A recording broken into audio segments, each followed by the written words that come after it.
Is Connor Bedard going to be the next in a long line of Chicago players to terrorize the Minnesota Wild? Can the Wild continue to defy the dead cap hits and make the postseason once again this year? We discuss all that and more on today's special crossover episode of Locked on Wild and Locked on Blackhawks. You're Locked on Wild, your daily podcast on the Minnesota Wild. Part of the Locked On Podcast Network, your team every day.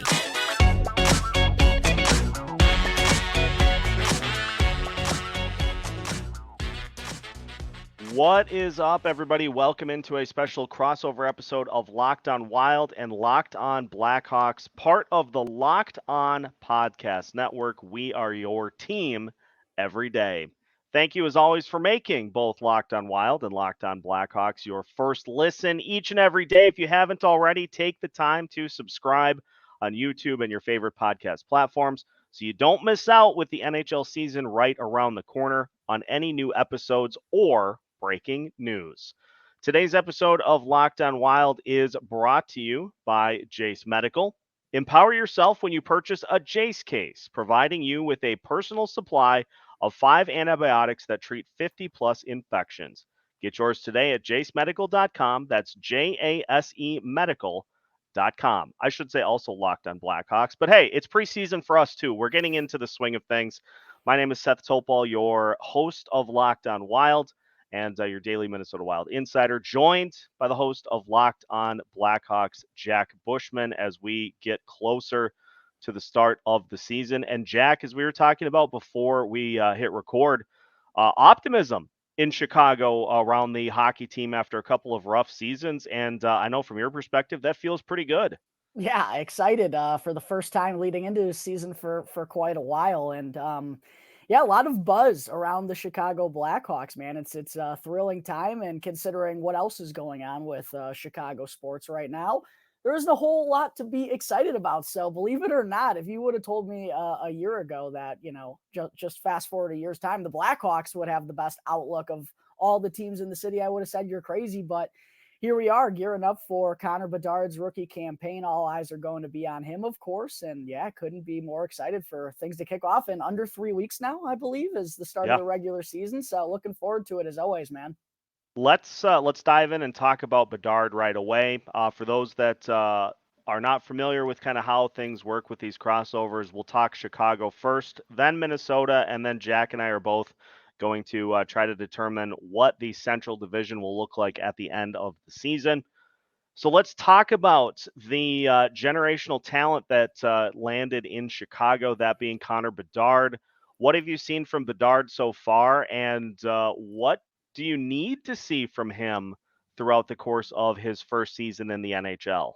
Yeah, Seth, as you and your listeners are well aware, the Tom Curvers Prospect Showcase was this past weekend up in St. Paul, Minnesota. And finally, after all the buzz and all the hype that's been surrounding Bedard, not only just throughout the summer with the Blackhawks, getting the first overall pick, but really the last year, all the hype about this kid being a potential generational talent. And finally, we got to see him on the ice doing his favorite thing in playing hockey. He said himself, he's kind of sick of all the media and answering all the questions and just wants to go out there and play the game. And yeah, what a performance we saw from him on Saturday night against the St. Louis Blues. I was telling you before we recorded, you and the Minnesota Wild got a little lucky that he didn't end up suiting up on Sunday for that final game. But yeah, he was absolutely dominant, Seth. It was like watching him play against 16, 17-year-olds. There weren't like official stat keepers there or anything, I believe. But he was given 11 shots on goal. And quite honestly, I think he might have had 20 to 25 shot attempts. He was trying to shoot the biscuit every time he was out there on the ice. And as I kind of said on my show, it was almost like a Conor McGregor type mantra for Connor Bedard in his little debut. He wasn't there to take part. He was there to take over. And that's absolutely what he did. A hat trick, adds a primary assist as well, and really just left no doubt. He did everything that I think he needed to do, and that's kind of why the Blackhawks elected not to play him in that game on Sunday and risk any injury or anything. But as far as what we need to see from him this season, I've really tried to kind of shy away from numbers like goals, assists, and points or anything because I don't want the expectations to be too unlofty, even though they undoubtedly already are going to be. Which is kind of funny because I did just drop a quick shameless plug, a Connor Bedard rookie projection episode on my podcast. Go and check that out if you want to hear what I think Bedard is going to put up this year in terms of his points. But that's really not what I'm looking for. I just want to see him kind of continue to develop and mostly just show signs of comfort and understanding and growth and just kind of recognizing, the speed and the pace and the physicality that comes with playing against grown men at this level. I would just like to see him continue to get more confident and kind of just go along that development path. And I really think he's going to get a top 6, if not top line opportunity throughout the course of the year. So they're going to give him plenty of opportunities to kind of get that NHL feel. And quite honestly, if he's able to, just consistently do his thing, stay healthy is, I think, the biggest thing. And what I believe is going to be the most seamless transition for him is going to be in the goal scoring category. If he's going out there and I really think he's going to be the Blackhawks leader in goals this season. If he does that, whatever the numbers may be, I'm going to be happy with it at the end of the day. Because you got to remember, this kid's still only 18 and he just turned 18 back in July. So still very young. I know there's a lot of hype and a lot of excitement, but for all the Blackhawks fans out there, I would like it to, just tone down a little bit because I don't want people to start saying they're disappointed if he's like, a 60, 70 point guy. And they're like, what the heck happened? It's like, that's phenomenal, folks. So that's what I've kind of been trying to pump out these last few weeks as we're gearing up to the start of the season. Jack, let me know about Taylor Hall, Nick Foligno, both brought into this Chicago team, and there were plenty of other moves as well. Of the moves that were made, you can include Connor Bedard in this if you want, but that's probably kind of the easy way out.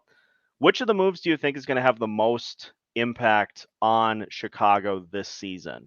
Man, that's a really good question. I think adding Taylor Hall was just such a necessary move. The Blackhawks needed to give Connor Bedard someone more than just Andreas Athanasiou and like a Filip Gustavsson to go out there and hang with. And you want to help Bedard in his development, and you really just got to give him some actual talent, some guys that can keep up both speed-wise and in terms of their abilities offensively out there on the ice. And I think Taylor Hall matches that perfectly. And quite honestly, Seth, what I've been really thrilled about with Blackhawks general manager Kyle Davidson is he's done a good job, I think, recognizing players who can come in with a chip on their shoulder. And I think Taylor Hall is going to come in with a chip on his shoulder, knowing he's going to get a top line opportunity. He hasn't been, really the point per game breaker that we once saw with the New Jersey Devils, where he won the MVP.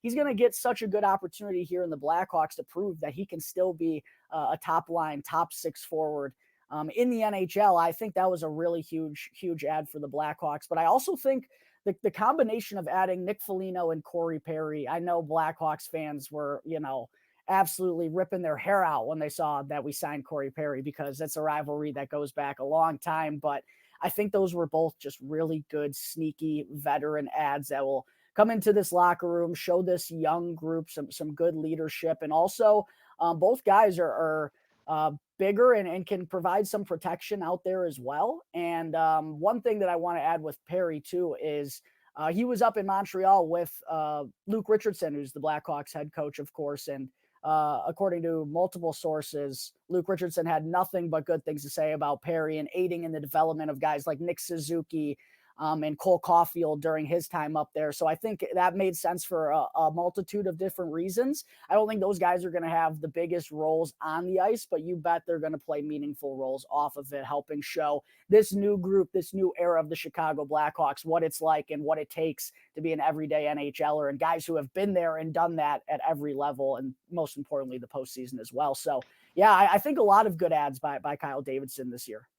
Rumor has it that Corey Perry and Pat Maroon have already exchanged pleasantries ahead of the season, and so I'm sure we could see those two lock horns just like we could with Marcus and Nick Foligno at some point during the course of the season. Final one for me, Jack, on Chicago before we flip to the Wild. Obviously now with this team where they're at, they've got Bedard in tow. And it seems like there's some good traction between Luke Richardson and Kyle Davidson as the head coach GM combo.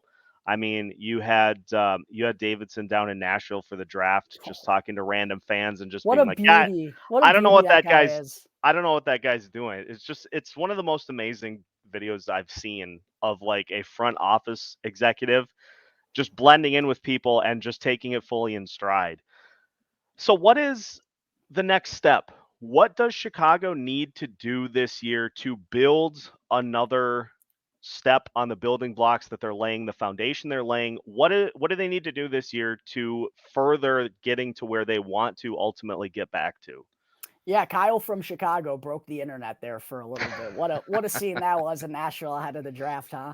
But for the Blackhawks, not only is Connor Bedard, obviously, he's getting all the limelight, the lion's share of the attention right now, right? But there are a lot of other players getting really big first time opportunities to prove that they're full time NHL players. And these are guys that the Blackhawks have penciled in these last couple of years as, future pieces of the puzzle that can help this team get back to the competitive era once again. So not only is it going to be Bedard, but Lucas Reichel was a first round pick in 2020 that has played mostly in the AHL the last 2 years. He's going to get an opportunity to play center right out of the gate, probably on the second line behind Connor Bedard. Cole Gutman's another guy who burst onto the scene late last year, an undrafted college, or he was drafted by Tampa Bay, but never signed with them. Good undrafted college ad by the Blackhawks. He's going to get a big opportunity. And then the whole left side of the defense, Seth, potentially could be first year type of players in Alex Vlasic, Isaac Phillips,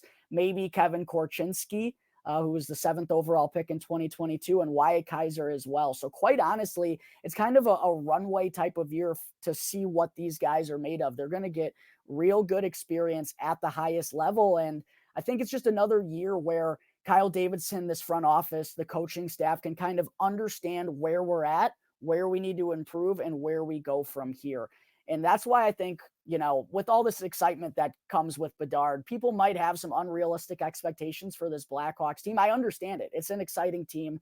I get where that comes from, but we're still so early in this rebuilding process. Getting the first overall pick, it feels like it changes everything, but this ain't basketball. You need to still put a really good team together to win the Stanley Cup. And the Blackhawks still don't really know what they have. They know they have a slew of good prospects, a lot of draft picks, but it's time to see what some of them have at the NHL level. So it's going to be learning a lot, but still building upon, a really strong locker room with first-year head coach Luke Richardson. Only heard good things from all accounts from multiple players, and just kind of getting an understanding and building a leadership group now too. The Blackhawks elected not to go with a captain for this season, which everyone probably rightfully believes that's going to open the door for Connor Bedard one day down the road to get the C. But they really want to know who's going to be the next leader or the next leaders of this new wave of guys. So a lot of learning is going to be happening with the Chicago Blackhawks this year. Might not be, the most exciting in terms of wins and losses, but they're going to be fun. And it's going to be an enjoyable time starting to get familiar with a lot of these guys who, from what we see right now, look like they could be a big time help for this franchise. Runway season. I love that. Yeah. Just a good opportunity to see what you've got and to try to add to it as things go forward. Speaking of adding as they go forward, we will flip to the Minnesota Wild, who have not had a plethora of opportunities to add over the last couple of seasons. And so we'll discuss that and more as we continue today's crossover episode of Locked on Wild and Locked on Blackhawks after this. Today's episode is brought to you by AG1. And when you are looking to get your vitamin and supplement routine on track, there's nothing worse than trying to combine 10 different bottles of vitamins and supplements and trying to get figured out what you need to take on a daily basis while you're also trying to make sure that you're not late for work. AG1 takes everything about that process and simplifies it into just one delicious scoop of AG1 in a glass of water every day. You can take it in the morning like I do, before working out, with your coffee, just to get your day started right and leaving you with a full feel of energy in addition to all their great vitamins and supplements. If a comprehensive solution is what you need from your supplement routine, Then try AG1 and get a free 1-year supply of vitamin D and 5 free AG1 travel packs with your first purchase. Go to drinkag1.com/NHL Network. That's drinkag1.com/NHL Network.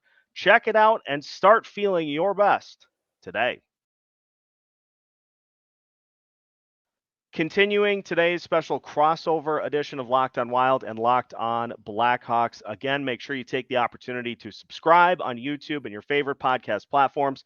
The season is going to be here before you know it, so make sure that you don't miss out on any big news or notes from either the Chicago Blackhawks or Minnesota Wild. Stay tuned with your favorite teams each and every day of the week. All right, Jack, let's flip. And I'll sit in the questions chair, and you can ask whatever Wild-related questions come to mind. Yeah, and it felt like Filip Gustavsson was really kind of the main focal point of the offseason, bringing him back after just a stupendous season last year and still only 25 years old. What did you kind of think of that deal all in all, 3 years, obviously? And is there any concern whatsoever that might have been a flash in the pan, or do you feel that he's fully the guy for these next couple of years? I think Gustavsson is for real because a lot of what makes him a good goalie is his temperament. He is so calm and collected out there on the ice, and I think it's exaggerated more because we have Marc-Andre Fleury, who is essentially the polar opposite of that, where he's diving all over the place, trying to kick pucks out, and is really an active goalie when he's playing. Filip Gustavsson kind of just stays home and reacts to what's going on in front of him. He's very quick to ice the puck, which I think leads to there not being super long stretches of play for his guys out there on the ice, which allows for kind of some natural breaks throughout the course of the action. And he came up big in almost every situation that was thrown to him this past season. I mean, he beat the New Jersey Devils twice. He had a few games where he just absolutely stood on his head and would not take no for an answer. Oh, and he outdueled Jake Ottinger in game 1 of the postseason in that double overtime thriller in which he had 51 saves on 53 shots. I think what the Wild saw in Gustavsson was a player who could be great with a good team in front of him, and that opportunity just did not exist in Ottawa. And so you take Gustavsson, you put a good team in front of him, and you allow him to not have to do so much extra to try to help the team out. Whereas if you have a bad defense in front of you, all of a sudden it's on the goalie to make all the plays because the defense can't keep anybody away. So it's this perfect marriage of a good defense in front of him, but great goalie play by Filip Gustavsson. I think the deal is a great one for the Wild because it buys time to where you don't have to rush Jesper Wallstedt up to the NHL level. And if Wallstedt is ready next year, for instance, all of a sudden you get a real good young 1-2 combo that a lot of NHL teams don't have the luxury of having. And you've got two guys that are capable of being number one guys. And then at that point, you can make a decision. If you don't feel like you want to keep both, you could trade one. But honestly, I'm of the belief that if they are both in a particular wheelhouse from cost perspective, two goalies is not the worst thing. Definitely not a luxury that many NHL teams have. One thing we also talked off air a little bit about was with kind of the being financially strapped up against the salary cap, the importance of the Minnesota Wild kind of integrating their prospects to kind of help get them over that hump. Obviously, we're familiar with some of the bigger guns that have stepped onto the scene. Matt Boldy's now got a couple years under his belt, or a year and a half, I believe. And Brock Faber was someone who came up for the postseason last year as well. But who are some kind of maybe under the radar type of guys that Minnesota is really hoping will kind of show themselves this year? Well, another guy that had a great showing at the prospect showcase was Sammy Walker. Oh, yeah. And we saw Sammy have a great call up with the team last year. And it's a numbers game at this point where he probably, unless he absolutely torches things in the during training camp, probably going to be starting the season at Iowa. Now, you are only one injury or two injuries away from getting called up at any time if you are one of those players that just lights up the AHL level, as Walker did last year. He's a player that I think maybe not this year per se, but next year for sure, I think he's going to have a real good opportunity if he's retained, because he's also going to be a restricted free agent after the season is done. If he's retained within the Wild system, I think he's got a great chance to win a spot out of camp next year with the players that are also going to be leaving after the season's done. And, the big three that we'll be watching all season pretty much are going to be Brock Faber, Marco Rossi, and Kalen Addison. Those are the big three that'll have impacts this year. But next year, you're probably looking at Sammy Walker. You're looking at Jesper Wallstedt potentially being ready to knock on the door.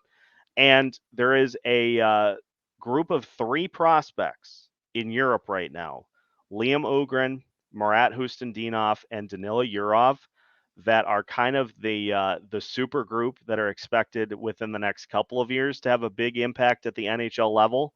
The expectation is that after this season, they will head to North America, get their feet wet, and get a cup of tea in Iowa. And then those would be the biggest prospect names that we could see have a big impact within the next probably two-ish seasons. So last thing I got for you, Seth, ultimately, what does success look like for the Minnesota Wild this season? Is it getting to the Stanley Cup playoffs? Would it be winning a first round? Would it be going further than that? Balancing realistic expectations, and what do you think success looks like for the Minnesota Wild at the end of the year? It's funny because selfishly, all I want is a postseason series win. Like it's something that I have wanted for ever. And the Vikings, whether it be the Twins, whether it be the Wild, whether it be the Timberwolves, been in a little bit of a dry spell over the last few years. And I understand what Bill Guerin is saying in winning one round in the postseason is not going to. That's not their goal. That's not the objective for the Minnesota Wild, is to win a round in the postseason. It's something that they will have to do in order to get to the Stanley Cup final and win the Stanley Cup trophy. So I get what he's saying there, while not being super worried about the fact that this team continues to get to the first round and then get knocked out of the first round. But just do a solid for the fans. Just give us one postseason series win, maybe against Colorado this year or somebody. Give us one postseason series win. We'll celebrate it like the Stanley Cup trophy is going to make an appearance at XL Energy Center. And then, of course, we'll want to go get the next one. But success this season, I would say, would be a postseason berth, a round one win, and a really good season from Marco Rossi. A season where, it may not be that he puts up, I'm right with you on Connor Bedard from the numbers perspective. I more want to see the progress, because with a lot of these young players, by what you see out on the ice, whether they are capable of playing at the NHL level or not. And so I just want to get to the end of the season and say, yes, Marco Rossi is a top six guy. He had, I don't know, a month or two stretch where he just was unstoppable, but overall his play was really, really solid this year. If we get to the end of the season and we see some development from these young guys, that's going to be a huge win for me. But yeah, I'm out for blood. I want a postseason series win. So until we get one, I'm just going to keep clamoring for it, and everybody's just going to have to deal with that. Hey, who knows? Once you kick that door down, maybe that's what it takes to break the dam. I mean, that's the beautiful thing about hockey. You get hot at the right time of the year. You never know, my friend. So wishing you all the best this year. Appreciate it. We will finish by taking a look at the Central Division as we finish today's crossover episode of Locked on Wild and Locked on Blackhawks after this. Folks, fall is going to be here before we know it. And you may have spent the summer in shorts mode like me, But is there anything worse than shorts that are just not comfortable or are too hot? It's just an absolute mess to get through the summer season. And if you are looking back on everything that you did this summer and you're saying, you know what, I was in bad shorts mode all season. Bird Dogs can help turn your shorts game into the best there is on the planet. And for Bird Dogs, it's really simple. They do the exact same thing some of the big name brands such as Lululemon do, but they fit way better.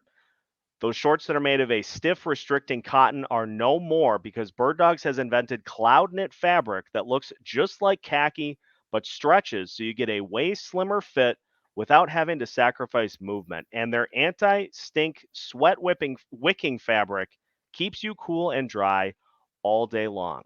Head to birddogs.com/lockedonnhl or enter promo code lockedonnhl at checkout for a free Bird Dogs water bottle with your order. That's birddogs.com/lockedonnhl for a free water bottle at checkout. And a word of warning, once you put your Bird Dogs on, I guarantee you are not going to want to take them off. Final segment of today's crossover episode of Locked on Wild and Locked on Blackhawks. Once again, thank you for making both shows your first listen each and every day. Make sure you follow and subscribe if you have not already. Follow and subscribe on YouTube so you don't miss out on any episodes or your favorite podcast platforms as well. Just a quick segment to wrap up here, Jack. Let's talk about the Central Division because from my perspective, this is a tiered division because you have Colorado and Dallas who are pretty even. They're pretty even up here. And then in my mind, you've got Minnesota, and you could put Winnipeg, you could put Nashville, you could put St. Louis, all kind of in one conglomeration together. And then after that, you've got the likes of Arizona, you've got Chicago as well, kind of near the bottom, trying to make their way back up to the top. Although, not going to lie, I think Arizona is a sneaky team this year. The NFL term that I think they use for teams that could do a ton of damage if they figure everything out is possibly frisky. I think Arizona could be possibly frisky this year with all the additions that they made, but basically it's going to be Dallas and Chicago at the top. There are a handful of other teams that'll be fighting for those other postseason spots, and they're the teams that are just not quite there yet. Is that a fair assessment, or am I out of my mind? No, I'm actually, excuse me, right in the same boat as you. I think Colorado and Dallas are the clear-cut two best teams in the division. And I'm someone who's kind of been high on Dallas these last couple of years. I've really liked the decor that they've established there and having a good veteran defense. Heiskanen's only getting older and older, getting more experience. And then Jake Ottinger, same thing as well. I think that defense and goaltending combo is the real deal. And I liked what they did this offseason as well. I think they have a really deep forward group and could push for the top spot in the Central Division. I really believe it. But I do feel like the Central Division isn't as strong maybe as we perceive it to be this season as compared to leading into other years. I really do think it's up for grabs. And I feel like this division is also always due for a wild card. And it's usually the Winnipeg Jets because God knows how they're usually ever going to do, or the Nashville Predators. But I would agree with you. I think Colorado and Dallas are there at the top. I would probably say Minnesota and Winnipeg are probably the next two teams for me. And then I think Nashville is going to take a pretty decent step back. I think St. Louis could also be somewhere in that 4-5 spot as well. I think they still have a young core, and they're a weird team. I feel like they still have a lot of good young pieces and one kind of bad first half. And with the situation they're in financially, like they just kind of had to deal some of their older guys. But I don't think they're as far away as some people may think. So I wouldn't be surprised if the wild card is St. Louis in this division. But I think the Blackhawks and Arizona are going to be the two teams kind of duking it out there at the bottom. But the one thing I will say is I'm glad Nashville, I think they kind of took a look in the mirror and just understood that limbo stinks. Limbo stinks, and they're sick of getting blown out by the Colorado Avalanche in round one of the Stanley Cup playoffs. I'm glad to see that they finally chose a direction, but I would completely agree with your assessment. I did a Central Division preview of all these teams probably about a month ago, and we basically are on the same page here. I think that's how it looks, but as we all know, I'm sure that's not how it's going to go once the season actually begins. It rarely is. It seems like everything that's supposed to go according to plan never does. And yeah, good on Barry Trotz for, in my best SpongeBob impersonation that I can do, taking a look at that Nashville team and saying, "Oh, brother, Limbo stinks." That's great. Hey, I didn't bring up the Coyotes though, but I'll tell you what, I don't know if it's going to happen this year. There's a storm of brewing there. They have so much high level talent and so many draft picks. It's like it's bound to happen eventually. It feels like, right? Yeah, not even a hot take at all. This is a logical and well thought out take. If their goalie situation takes any sort of a step forward this season, they're going to be a problem. Yeah, 100%. They need a little bit more on the defensive side of things too. But man, do they have some absolutely stacked forward prospects and just a slew of draft picks. If anyone has collected more draft picks in the last couple of years on the Chicago Blackhawks, it's been the Arizona Coyotes. But, you got to make them pay at the end of the year. And they kind of had an interesting first round, if you recall. Yeah, it was funny too because in matchups against Arizona in previous years, it was nothing that I ever really paid too much attention to other than when the game was done and just saying, "Oh, okay, who had 2 goals tonight? Who scored on the power play?" This past season, like these Arizona games, I would be watching and I'm like, "Oh, this isn't fun at all. Yeah, This is an right. Arizona team that is not fun to play against." Yeah, they can stymie you up a little bit. And I'm Vejmelka will just stand on his head sometimes. And Yeah. I think he in his rookie year he beat like the Bolts twice. Had like 50 saves both times. He'll just do that sometimes. So who knows? Who knows with the Coyotes? Yeah, nobody knows what's going to happen, and that's the best part of it. If there is one, if there's one statement that you could take, put on a billboard, put it on the Goodyear blimp, and just let everybody see it, it's that nobody knows what's going to happen. Nobody ever does know. All the hope, all the excitement, all the expectations come in to the season, and some teams just absolutely have things ripped out from under them. That's the beauty of sports though, is no matter your level of expectation, you will feel like it's possible at least for a little bit, and then it's all gone. To quote Matthew McConaughey from Wolf of Wall Street, it's all a fugazi. Who knows? And one of the highlights of my summer was seeing the Goodyear blimp in person. Never had seen it in person. It was a cool moment. I had to take a Hey, picture of it.